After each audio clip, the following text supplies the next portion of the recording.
DZRH, member, kapisanan ng mga broadcaster ng Pilipinas.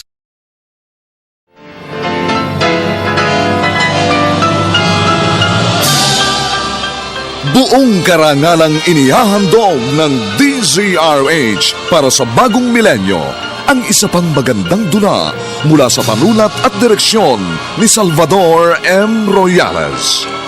May pangako ang bukas.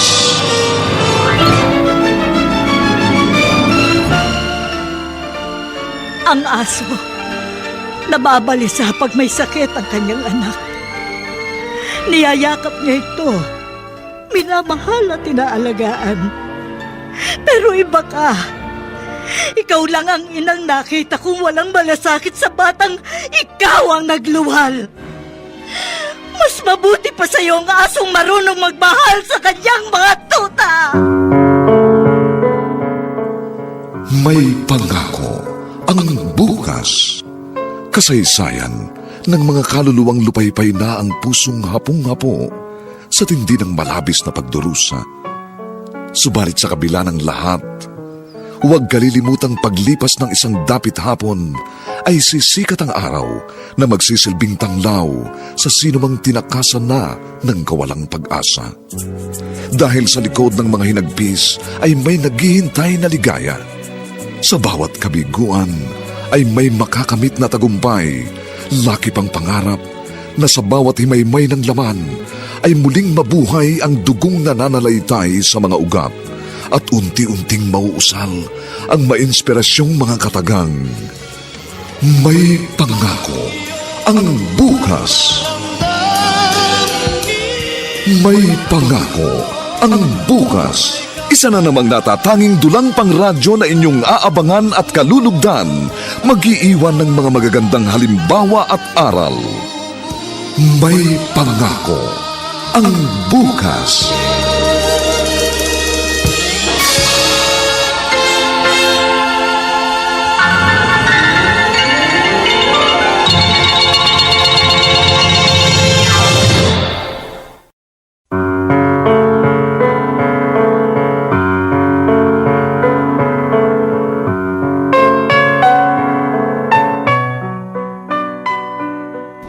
Magandang umagang muli sa inyong lahat, mga giliw naming tagapakinig. Narito na po ang huling kabanata ng ating tampok na kasaysayan sa linggong ito, pinamagatang Mas mabuti pa sa iyo ang asong marunong magmahal sa kanyang mga tuta. Dito pa rin sa ating natatanging dunang May Pangako ang bukas.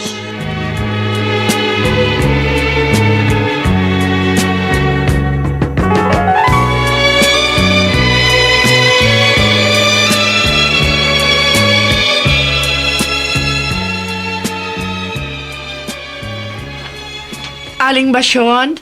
Ay, Merle. Aling Basyon, kumusta ho? Tapos na ho ba ang libing sa apot manugang niyo? Oo, nakaraos na. Iniabot ko kay Imelda ang abuloy na ipinabigay mo. Si Kaingo nagpaabot din ng tulong. Maraming salamat sa inyo. Ay, wala ho yun. Kahit naman ho ako asar sa ugali ng anak niyong si Imelda. Kapag ganyang oras ng kagipitan, nababagbag din naman ang kalooban ko. Paano ho ngayon? Anong plano ho ni Imelda? Ayun, babalik na raw siya sa bahay namin. Habang nakaburol sa chapel ng kanilang barangay ang kanyang mag-ama, doon siya nakikituloy sa bahay ng ama ni Joey. Pero bukas, uuwi na siya sa amin. Sa wakas, mabibigyan na rin niya ng oras tong kanyang panganay. Oo nga, kahit papano sasaya na si Romney. Aling Basyon, alam ho ba ni Imelda na malubha ang lagay ng inyong apo? Sinasabi ko nun sa kanya, pero hindi naman niya pinapansin. Kaya hindi ko na lang binanggit. Ay, naku, baka humagulat siya pag nakita niyang butot balat na ho si Romney. Sa totoo lang, masamang masama ang loob ko sa anak ko, Merly. Kung di lang dahil sa sunog na nangyari, ayoko na rin makipagkita sa kanya. Animasyon. Pero ayun nga, nawalan siya ng asawa't anak. Masakit din sa akin ang nangyari dahil apo ko rin si Heidi. At napakabait din ng batang yun. Nakakapanghilakbot nga ho ang nangyari niyo sa mag-ama. Kaya nga, ang ina ay mananatiling ina kahit walang hiya ang isang anak. Sabi ko sa kanya, bukas ang bahay ko kung gusto niyang bumalik sa amin. Kung ayaw niya, ay bahala siya sa buhay niya. At kahit mamalimos ako sa lahat ng mga kakilala ko, may panghingi ko lang ng gamot si Romney kay gagawin ko. Hindi ko pababayaan ang apo ko sa abot ng aking makakaya.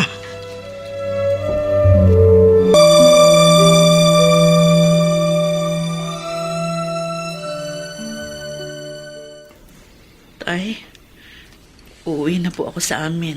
Oy, sige, Imelda. Mag-iingat ka. Pero bago po ako umalis, gusto kong humingi sa inyo ng tawad.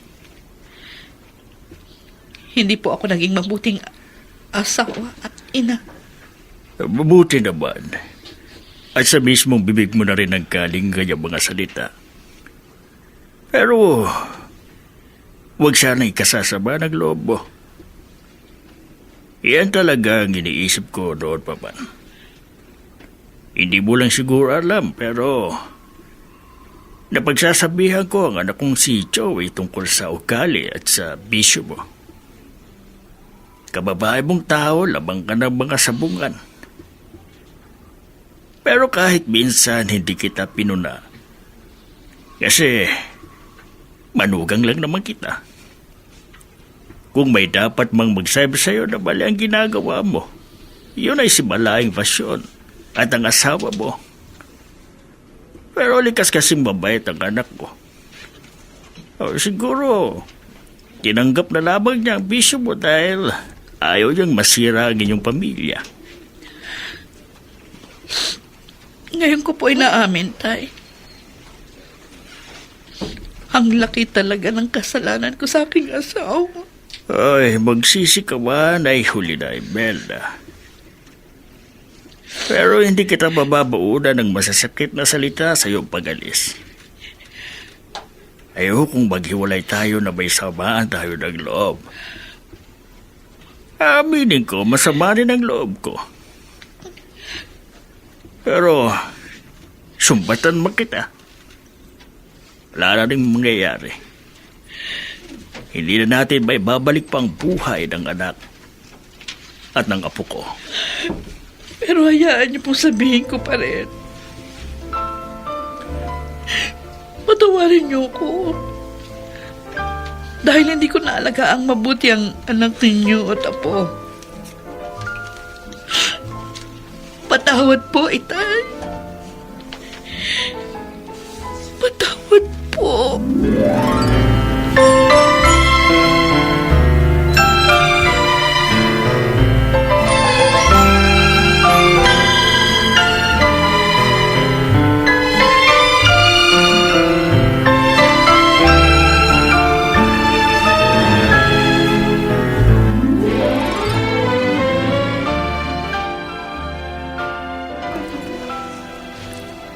Lola, Apo, nalulungkot po ako. Kasi hindi ako nakapunta sa bural ng kapatid ko. Saan man ngayon naroroon ang kapatid mong si Heidi, nauunawaan niya kung bakit hindi ka nakadalaw sa kanyang burol. Susunod, ako naman ang inyong ililibing. Ano ka ba naman, Apo? ka magsalita ng ganyan. Hindi ka pa mamamatay. Gusto ko na pong mamatay. Bakit? Sabihin mo, hindi mo ba mahal ang lola? Bakit gusto mo na akong iwan? Alam ko po, nahihirapan na kayo sa pag-aalaga sa akin. Alam ko po, lahat ng taon nilalapitan ninyo para manghingi ng pambili ng kamot.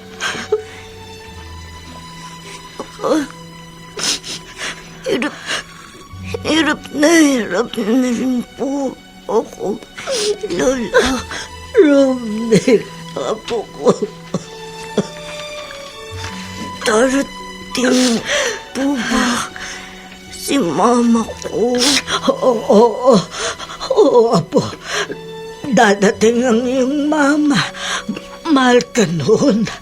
Mahal na mahal. Naging masyado lamang siyang abala. Dadating siya, apo. Kung mamamatay po ako, gusto ko iyakap ako ng mama ko. Gusto kong maramdaman na hindi lang ang lola ko ang nagmahal sa akin. Gusto ko po maramdaman ng mahal tinulungan ng mama ko. Apo ko. Apo ko.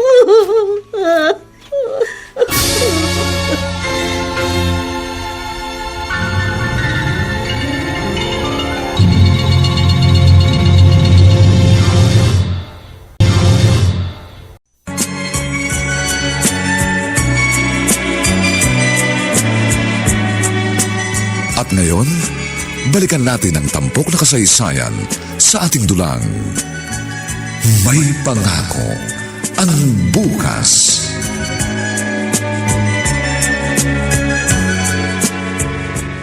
Aba, Imelda, Ako nga ho, Lolo Ingo. Magandang hapon ho. magandang hapon din. Ay siya nga pala, nakikiramay ako sa sinapit ng iyong mag-ama. Salamat ho. At saka dun sa pinadala niyong abuloy, salamat ho. Wala yun. Paano ka ngayon? Di uuwi ka na dyan sa inyo. Oo. Kung matatanggap pa ako ni inay, dito na ho ulit ako sa kanya titira. Mabait ang nanay mo. Tatanggapin ka nun. Isa pa, kailangan ka rin ni Romnick sa sandaling ito ng kanyang buhay. Kailangan niyang kalinga mo bilang isang ina.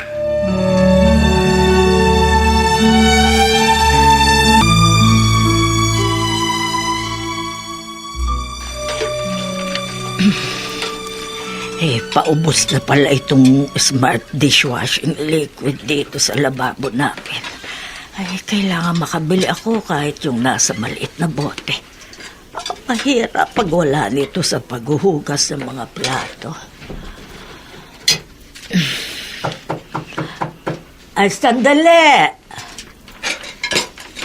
Ay, naku.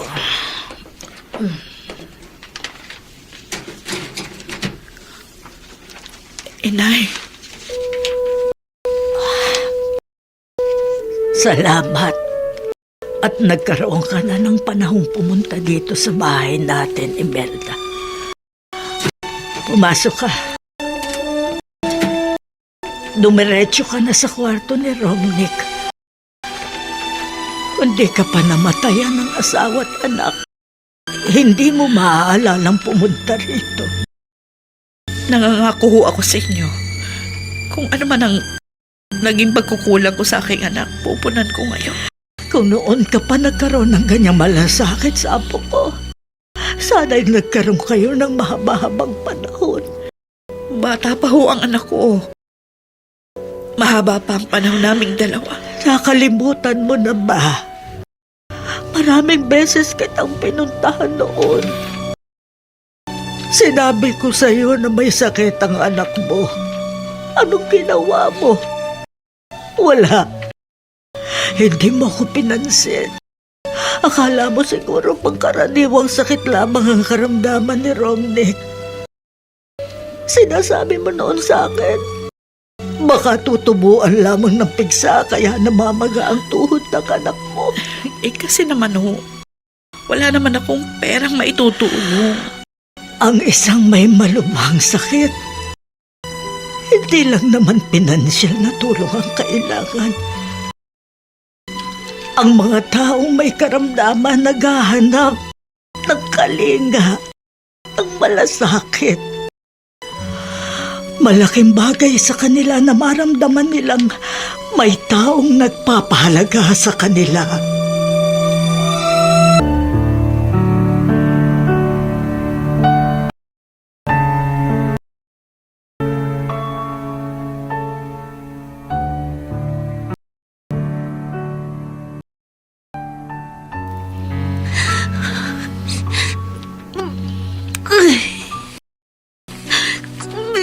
Kirot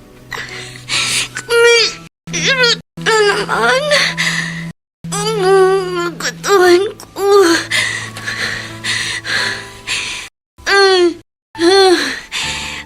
Kahit dampi ng kumot sa balat ko, nasasaktan ako.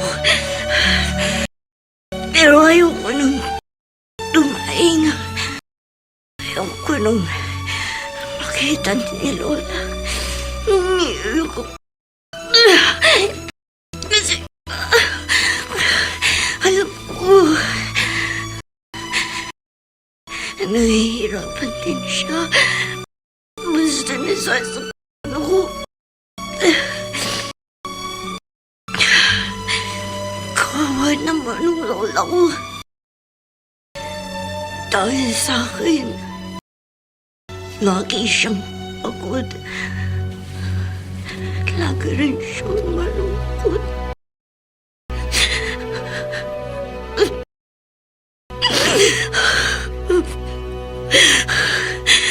Papa Jesus, kunin niyo na po ako.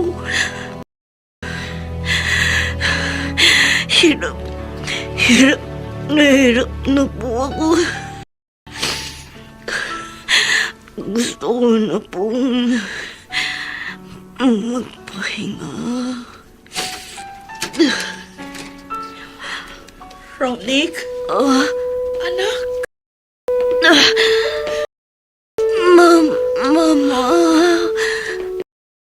Mama ko. Sandali. Bakit ganyan ang itsura mo? Ha? Butot balat ka na? May sakit po ako. Bakit anong sakit mo? Ha? Bakit nagkaganyan ka na? Inay! Inay! Imelda, Inay! bakit? Bakit ganito ang itsura ni Romnick? Ba't ganyan na siya? Halos hindi ko na siya makilala. Ano ba sakit ng anak ko, Inay? Bakit butot balat na ang anak ko?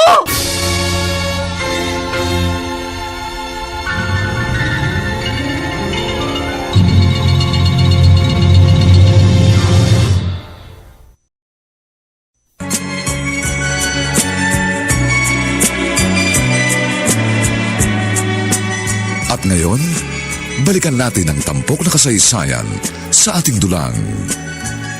May pangako ang bukas.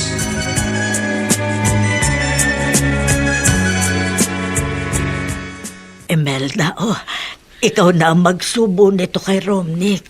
Naglaga ako ng itlog. Dinurog ko kasama ang nilagang patatas. Sige po, Nay. Ako na magpapakain sa anak ko. Sige. Ayoko kumain, Mama. Gusto ko ganito lang. Nakaika. Yakap po ninyo. Anak ko. Yan ang lagi niyang sinasabi noon pa. Gusto raw niyang maramdamang yakap mo siya. Masarap po ng ganito, Mama. Yung yakap ninyo po. Pakiramdam ko po. Mahal na mahal niyo po. Mahal na mahal naman talaga kita. Patawarin mo ko, ha? Kung masyado ako nalulung sa bisyo ko, kaya hindi kita nabigyan noon ng panahon. Huwag po kayong humingi ng tawad. Wala po kayong kasalanan. Ang importante po, narito kayo sa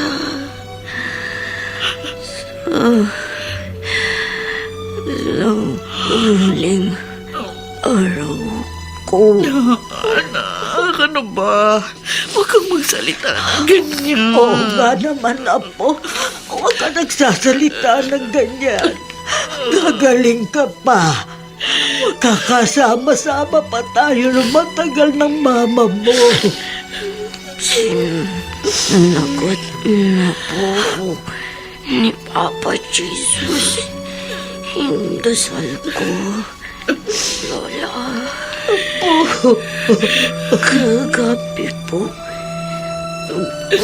pakita siya sa akin. Sasama raw na ako. Aray, hindi na ako mahirap. Anak, ano ka ba? Huwag kang magsalita ng ganyan. Uuwi ko lang. Gusto pa kitang maalagaan ng matagal. Huwag mo muna akong iiwan. Yakapin niyo lang ako. Mahigpit. Sukat na po yun. Para maramdaman ko. Mahal niyo ako. Anak ko. Apo, lumaban ka. Huwag kang bibitawa po. Lola.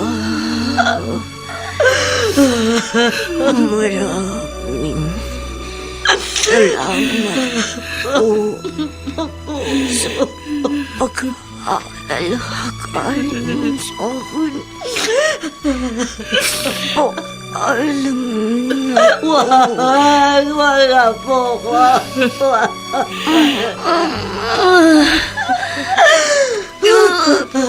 kapin.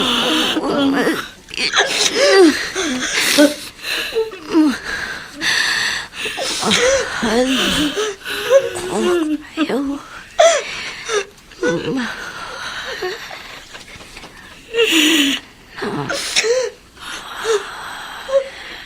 Romnick, Apo, Romnick, magsalita ka.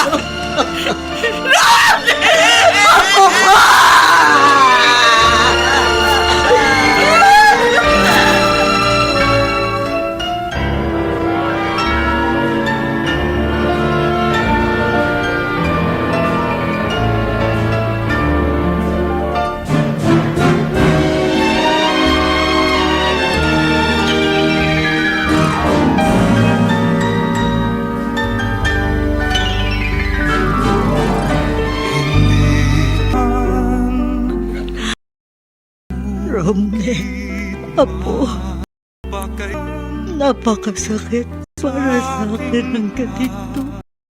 Ngayon, ay hahatid ka na namin sa huli mong hantungan. Lola, maraming salamat po sa pagmamahal at pag-aalaga niyo sa akin bilang isang apo at Anak! I love you, Lola!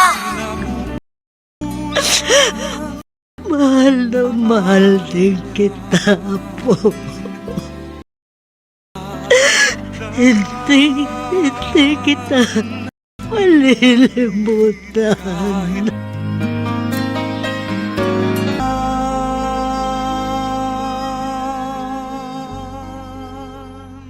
Kaingo, narinig niyo ba ang palakaw ni Imelda nang idabing si Romney? Narinig ko, Merly. Pero sa halip na maawa ako sa kanya, ang naramdaman ko pagkainis. Saka siya papalahaw ng iyak kung kailan patay ng anak niya. Dapat noong pa niya pinakita dun sa bata ang kanyang pagmamahal bilang ina. Yan din nga ho ang bulong sa akin ng iba nakipaglibing. Na walang kwentang inarawang Imeldang yan. Kahit nga si Basyon galit sa anak niya. Hindi mo ba napansin? Sa kabuuan ng lamay, hindi kinikibo ni Basyon si Imelda. Kasi totoo naman, nakakagalit ang ginawa ng Imeldang yan. Noon mas inuna pa niyang pagpunta sa sabungan kaysa dalawin ng anak niyang malapit ng mamatay.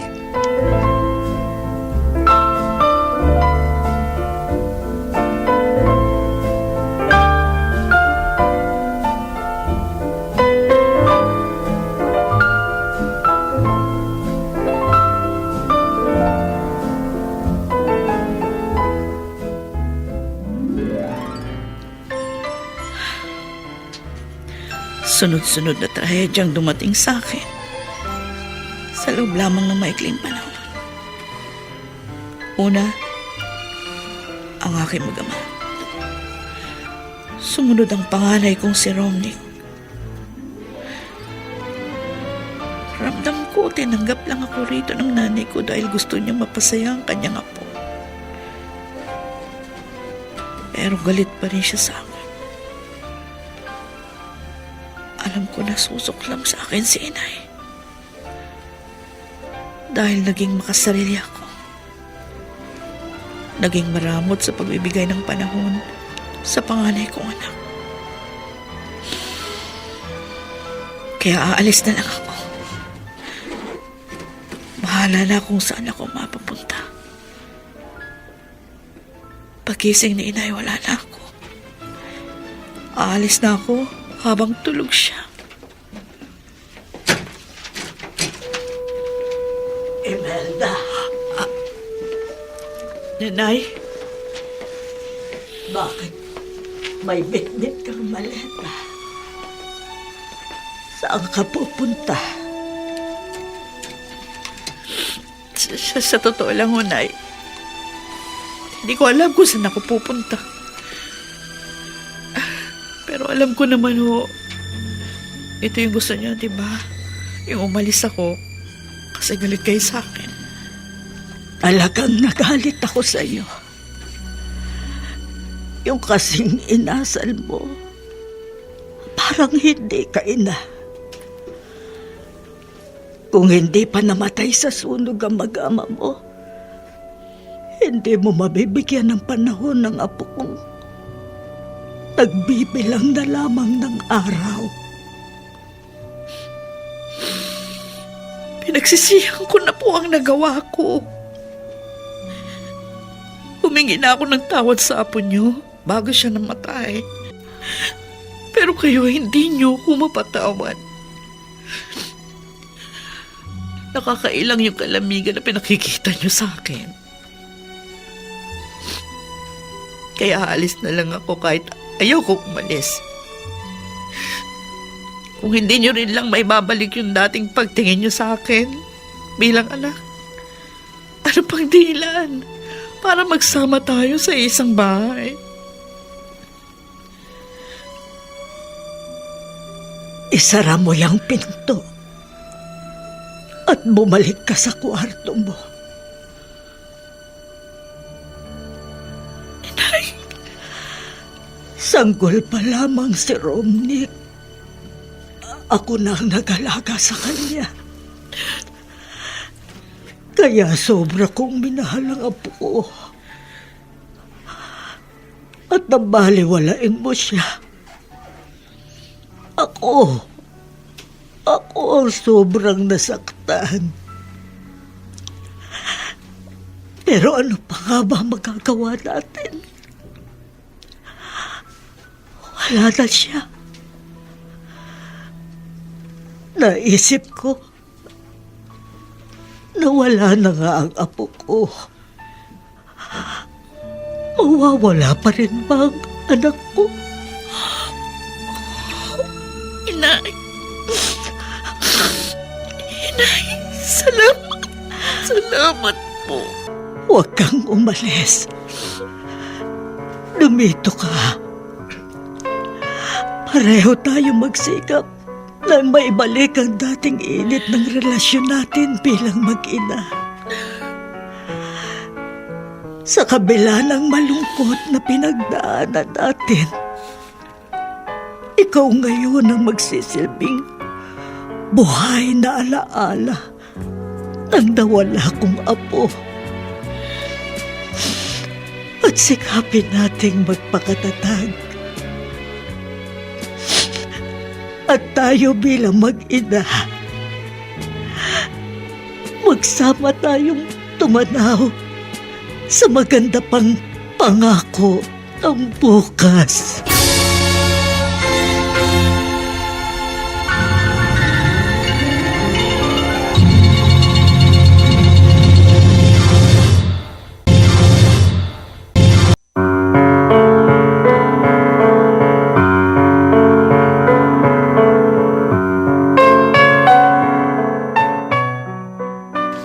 Sumainyo mga kaibigan, ang aming itinampok na kasaysayang alam po namin inyong kinalugdan at kinapulutan ng magandang aral sa buhay, pinamagatang, mas mabuti pa sa iyo ang asong marunong magmahal sa kanyang mga tuta. Samantala, inaanyayahan po namin kayong bisitahin ang FB page ng May Pangako ang Bukas. Nakahanda po kaming tugunan ang inyong mga mungkahi o suggestion para lalo naming mapaganda ang ating programa. Ang mga nagsiganap sa ating pagtatanghal ay sina Rosana Villegas, Chiquit Amor, Vilma Borromeo, Susan Robles, Phil Cruz, Dante Castro, Ben Mercado, at si Olive Madrideos sa papel na Basyon. Dinapatan ng tunog ni Jerry Butia. Sa musika ni Buboy Sanonga. Superbisyong teknikal ni Bong Muyar. Ang kasaysayang ito ay mula sa panulat ni Alex Areta. At sa direksyon ni Maynard Landicho Jr. Ito pong muli ang inyong kaibigan, June Martin Legaspi, nag-aanyayang sa susunod na linggo. Muli po namin kayong hahagdan ng isa na namang bagot na ibang uri ng kasaysayan. Dito pa rin, sa ating natatanging dunang, May Pangako ang Bukas.